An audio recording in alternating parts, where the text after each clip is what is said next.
Hi there, welcome to the fourth episode of the journey to creativity. I just recorded the other podcast, Creative Astrology, so I was almost like mixing in two things in one word. Well, how have you been? This has been, it's been a while, I know.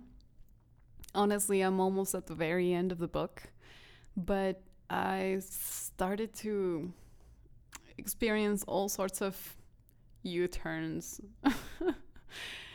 I've been like on week 9 for like 2 or 3 weeks. Like, I'm just gonna be honest. I kind of like don't want to finish the book. It's been such a good companion to my life that I just don't want to finish it. I feel that really strongly.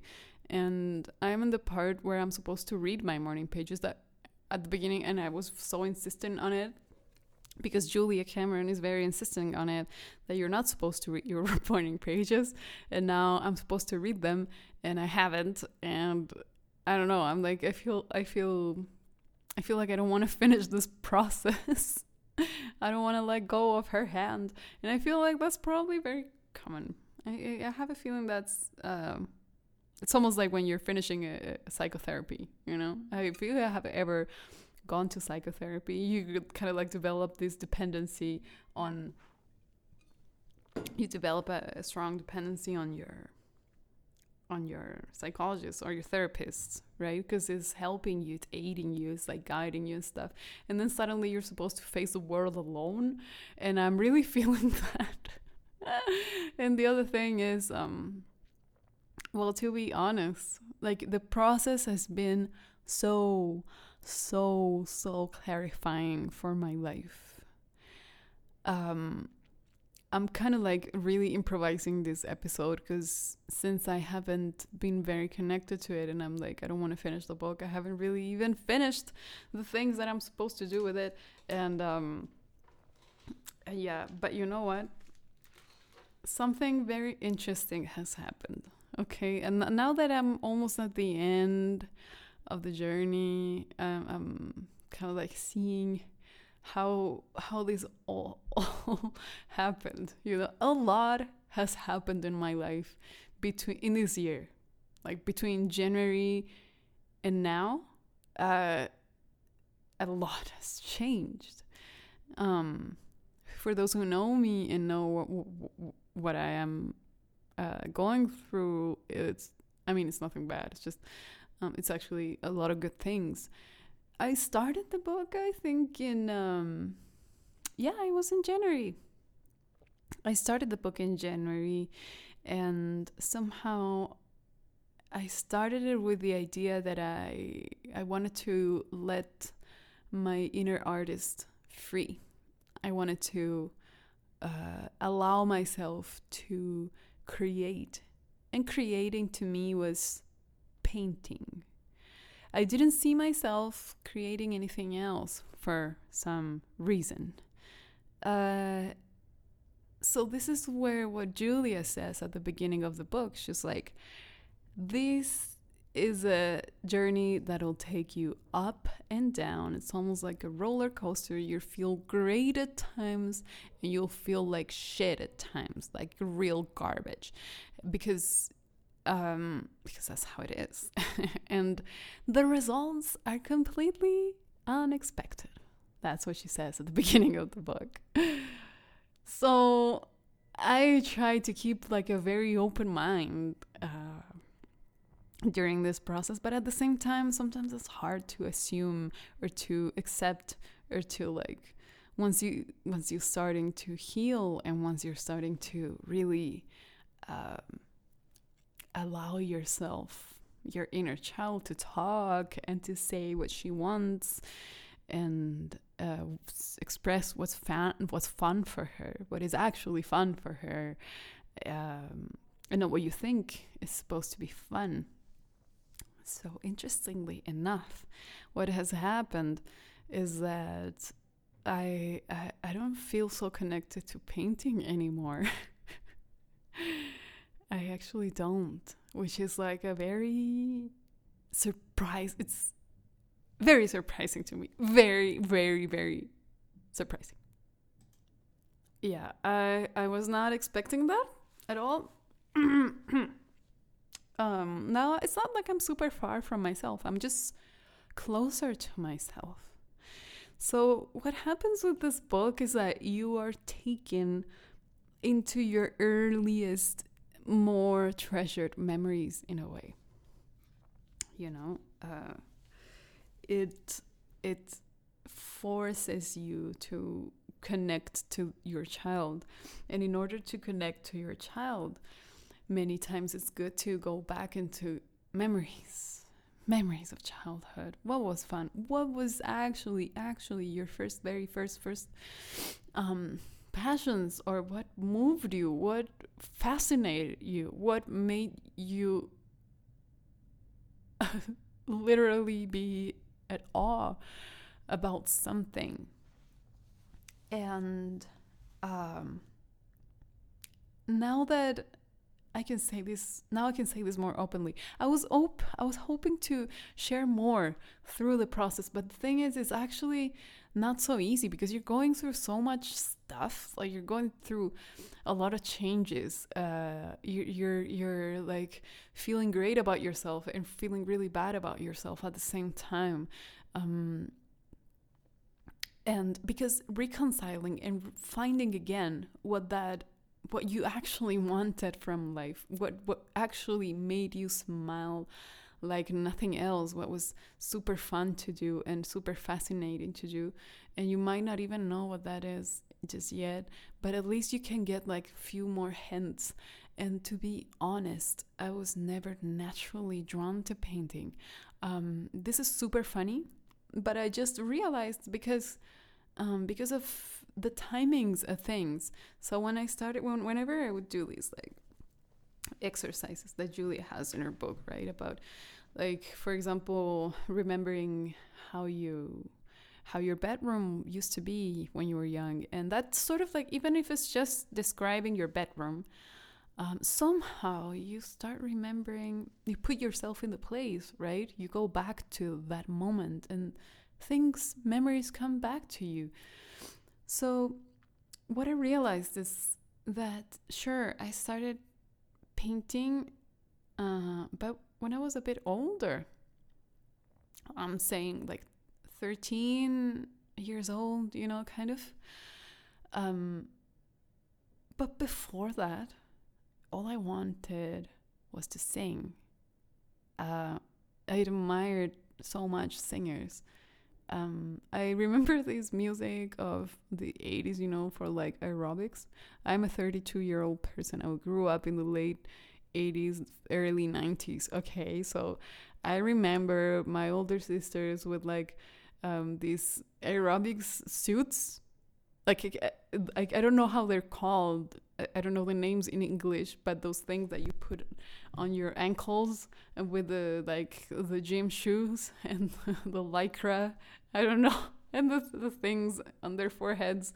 I remember them like with their super long legs doing aerobics and listening to this music, with super powerful voices and super fun music. I was like, oh my God, that's so cool. I want to sing like that. And I always found myself more fascinated about music than art itself. It's been so interesting because I always thought like, oh, well, since I decided to go to art school as my first choice after high school, but then I quit. I was only there for a year. I always thought that somehow I had gotten external influence, especially from my dad. I was like, my dad didn't support me, and this is not true, honestly. Like, through this process, I've realized that that's not true, That's why it's so critical to go back and actually check, because we get lazy and then we just have these ideas of ideas of what actually happened. Memories are nothing but our own thoughts, It's our interpretation of some event, and then that's not true, But I would blame him.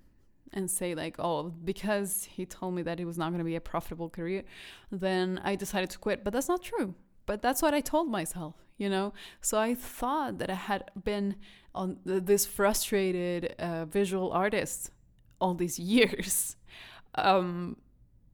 Really. And I was very convinced about this. And I would basically sort of justify my frustration on that. And now I realize that that's not true. And this is super mind-blowing to me, you know? It's mind-blowing. I always thought that my dream was this, and it's not. Now, let's be clear, though. Like, I do enjoy painting. It's just that I don't want to work with it. At the beginning of the year, as soon as I started this process, I got 2 opportunities to work as an artist. 2 projects that I am still in the process of doing. But it's been incredibly hard for me to do them. Now, this is what Julia calls creative U-turns. Like, yeah, sure, life actually brings you the opportunity to do that which you wanted to do.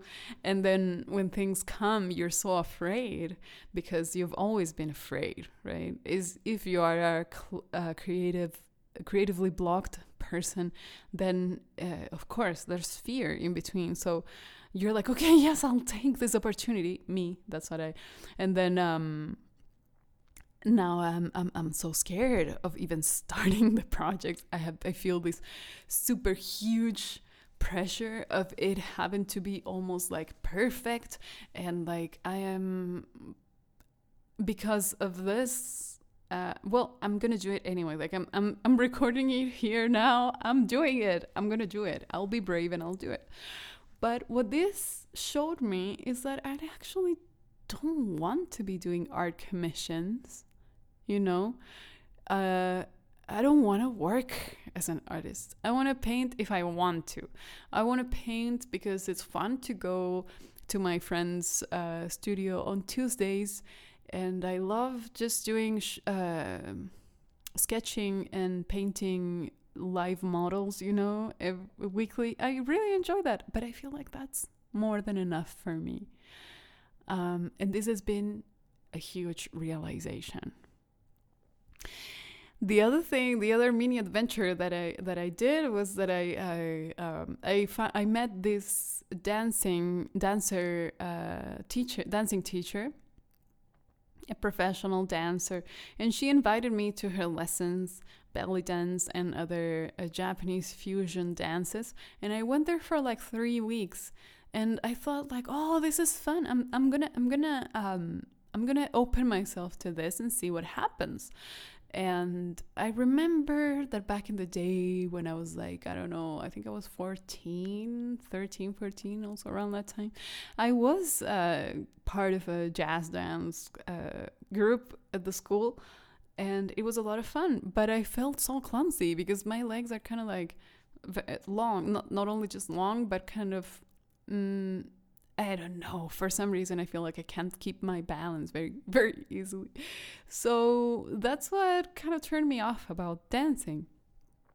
But dancing is amazing and is very fun, but I felt like I was dedicating way too much time and energy to that. And so I was like, no, wait, this is not it. It's fun, I love it, I might go back to it, but like it's just not my journey, you know. And so that also happened. And then the most amazing thing of all is that through working with the shadow part of the process, which is there is an exercise called the jealousy map, where Julia asks you, she says, make a list, a small list, right, of people that you admire. Then make a list of people that you secretly admire. That's like a pre-jealousy map exercise. And then when she goes to the jealousy map exercise, is who are you jealous Who makes you jealous and why? Why? You know? And I noticed that my jealousy map, well, it's like, there's another column to it. It's like the list of people that you feel sort of, and you have to be very honest, okay? If you are a creatively blocked person, you definitely feel jealous about someone, like whether it's a celebrity figure or a very close person to you, right? Or someone that you know or that you don't know personally. It can be either, right? But in the end, there has to be, because you're blocked. If you were not blocked, then you wouldn't feel this. That's the whole point. So the jealousy map is actually a huge tool because it shows you where you really, it's sick. It signals. It's almost like when your body is sick, you know, and when you feel a physical pain somewhere and you can know the mental connection to that, kind of like the same thing.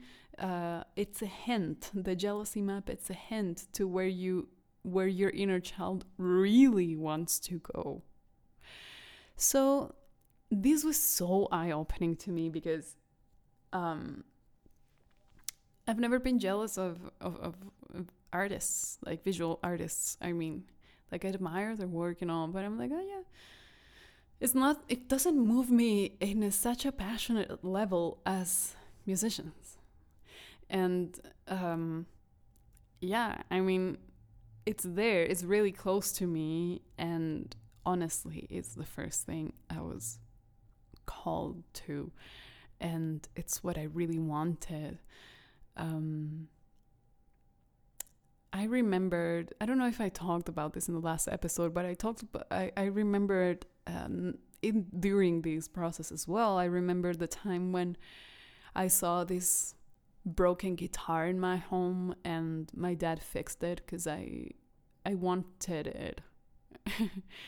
I wanted to play it so I could sing, because singing in the air with no background instrument or with no other support was boring, or not boring, but was like too empty, you know, like I needed an instrument. And so when I was like around 11, I got into this guitar playing group at school, and the teacher asked us, why do you want to play guitar? You want to just play the guitar by itself, or you want to play for singing? And I wanted to play for singing. I think I talked about this in the last episode anyway. But yeah, so that was very, very eye-opening. And then what am I dedicating my time to? Because I don't know if people who know me know that I am working as an astrologer, but I have quite a lot of time in between, right? Like if I don't have a client, I have all this other time that I'm using. Actually, I am using it for my personal development. Like I'm working on myself, you know, and healing myself. I'm doing a very intensive personal growth work. That's where I use most of my time. Part of this is this book. And then naturally, like without it, it's not like I even decided it, but I just started practicing singing almost every day. It sort of just happened, you know. And suddenly I see myself dedicating a lot of time to music more than painting.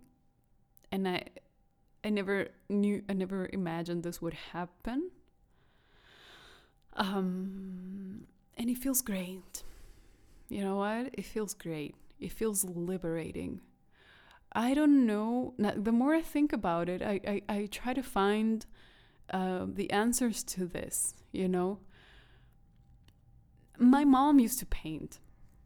I have an auntie that she used to paint, but now she sculpts. She went into sculpting. She realized that was her thing through the years. But many years ago, she was doing paintings, and I would see her paintings, and I was like, wow. And but now I also at some point got into photography. Actually, when I went to art school in 2005, what I was going to pursue, because you can choose, like, or at least back in the day, that's how it was. You could choose whether you wanted to specialize in, painting, textiles, photography, sculpting, and I just don't remember the names of the other things, but there were more options. And I was going to go into photography because what I really love, what's stimulating to my eyes, to my visual pleasure, it's actually nature. Like, I just love just being in nature and looking at nature, because I always see such an immense variety of colors. But it's not like I am spend my time in art galleries, it's not that I don't enjoy going to an art gallery, but you know what I mean? It's like, this is like it's going finer. It's seeking the exact thing that you love. And that means leaving things aside, because you only have so much time in this life to dedicate to things, and you only have so much mental space at the same time. When you're working on something, it tends to stay in your head, it tends to stay in your mind, and you think about it through the night. Your brain keeps thinking about it and processing it, and so even though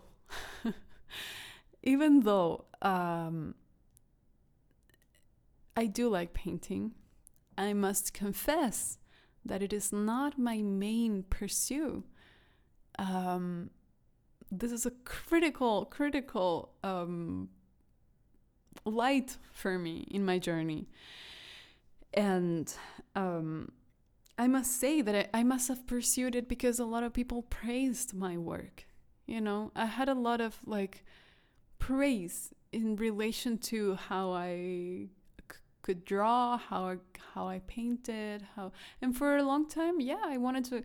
I learned actually a lot of anime because I was into anime when I was in high school, and I wanted to draw anime, so I was learning how to do that. But what I truly enjoy about painting is the most spontaneous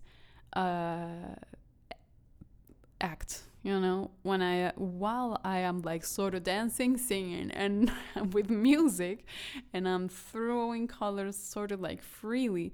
Once I've gotten more serious into it and saw all these rules and restriction, and that there has to be a certain flow to it and all to make it beautiful and stuff, and people start criticizing your work and all that, and I feel I'm not sure I want to go down that road, honestly. Why? I don't mind perfection in my singing, though, and now that I don't have a guitar, I'm just using Tim's keyboard, so I've been sort of learning a bit about it, which is great. It's helped me with the singing. I don't mind perfecting that, and I don't mind I know that I haven't been good for a long time, but I've still wanted it. With art, it's been different. It's been I have sort of been praised for no reason, I think. And maybe a part of my mom wanted me to follow her abandoned dream. I don't know. There's ghosts in your head, Think about that. What is actually, if you go finer, if you go deeper, if you go into what actually makes your heart sing, And so I feel relieved. Honestly, I feel so relieved to see this now with clarity. And so, now I used to think about my triad, art, astrology, and music was in a very shy place because in music, I have been more criticized than praised, It's funny. It's what I've always wanted. It's been there for the longest time in my heart as a desire. It's what generates jealousy in my heart.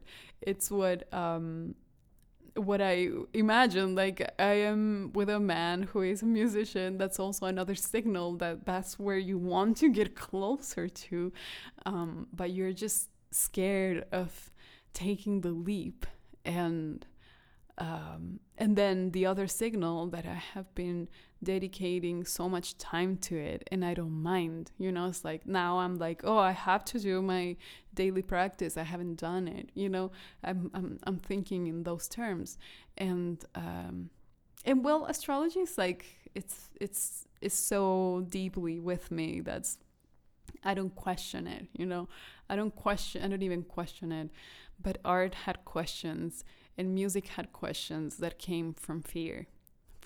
Because you have to perform. I mean, when you sing in front of a crowd. That can be very intimidating. It can bring a lot of fear, forth. And yeah, so well, this is gonna be it. This is gonna be a brief episode. I just wanted to share with you guys what has actually been happening, and I know I had the idea of sharing more of the process during the journey, but the thing is, I was so confused, and that's what happens with this process of recovering your creativity, is that you have no idea what the hell is going on, and it's super confusing and scary because you don't have clear answers. And even the last episode, I felt really confused in terms of, I actually don't know what to say. I was that's how I felt. I was like, I could say what I'm doing, but at the same time, I think I have no idea. I was like super confused. Well, in part, yeah, Mercury retrograde and all that. But now I can see a little bit more of light, and that's great. Now I feel like now, even though I will continue painting because I still find it fun, and I don't know, it's cool, it's still fun, but it's not gonna be like, I'm not gonna put pressure on it, But with music, I'm so used to the criticism. I'm so used to, or maybe it's just me, maybe it's just my own inner criticism, which is fair as well. But I'm like, I'm not where I want to get yet. Maybe with art, I've found some sort of satisfaction with it, and I feel like I'm good. Like, I don't need more. But and who knows? Okay, this might change. All I'm saying right now might change. It's subject to change. I could decide in the future, like, what? No, I actually want to paint more, and why not? I might do it. I'm just gonna be open. I'm just being real right now. Like, this is the reality. Reality is, I dedicate my time to self-development, self-growth, spiritual, growth, shadow work, soul work, healing myself, because I have some health things that I need to work on, nothing serious, but that I know are connected to patterns, beliefs, and things and memories and things that are in my head, that I'm causing a determined pain for me. And I'm healing that, I'm working on that a lot, because I feel like I can't help anyone if I haven't helped myself. And my work as an astrologer really takes me to work on myself, because how am I ever going to be able to give some guidance to people the way I want it, the way I want to do it? Or how am I going to empower a person if I am not empowered myself, if I'm not healed myself? It's like, I can't. So I dedicate a lot of time to that. And music and art is like nowhere to be seen, although I need to work on these projects. But I think I'm gonna do those projects, and then I'll take a step back from it. I've also noticed that the community is also like a good signal. Like, how are these people that if you think your dream is to be a painter, an artist, how are those people? Do they connect to you? Do you feel like you're part of the community or not? And I feel like I'm not so much. So that was another signal for me. And in the astrology community, I feel totally connected.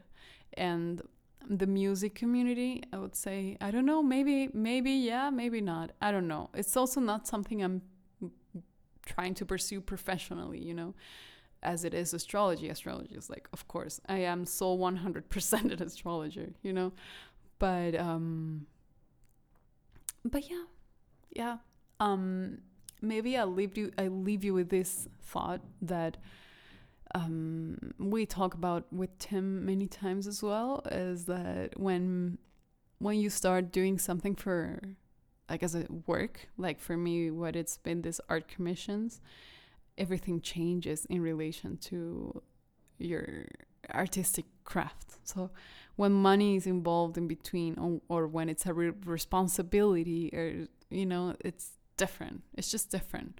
So beware of that. You don't have to pursue it professionally. You know, you don't have to like give up your career and dedicate to this art because your inner child is calling you to do it. Like, it doesn't have to be that extreme, you know. It doesn't have to.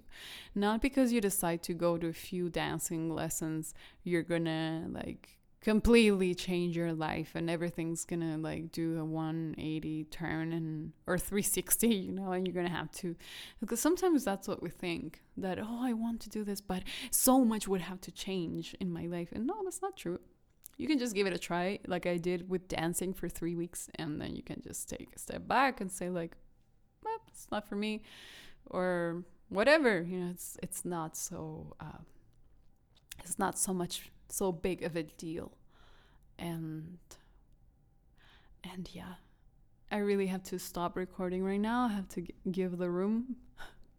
So I will see you next time. This podcast will continue. I'm not going to abandon it. I want to continue it because I'm going to continue with the legacy of Julia Cameron. So in her book, at the very end, she includes guidelines for doing creative clusters. So what a creative cluster is simply a group of people reading the book and basically doing the course, but in a community mode, in a group mode. So we keep each other accountable and we share our experiences, and we can have this safe space to talk about it, you know, which is kind of like what I missed. And that's why I decided to start this podcast in a way, but also because I wanted to share the experience, and because I wanted to practice doing a podcast, because I am into podcasts. So yeah, I'm gonna start that with a small group of friends. We're gonna start doing this. So I don't know what's gonna happen. I'll see what future holds. But yeah. So anyways, I hope you have a wonderful rest of your week.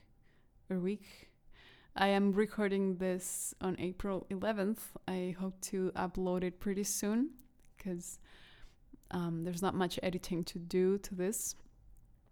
So, my friends, thank you so much for listening, and thank you for joining me in this conversation about this creative unblocking or creative recovery or journey, you know. Thank you for listening. Thank you for being here, and I will see you very soon.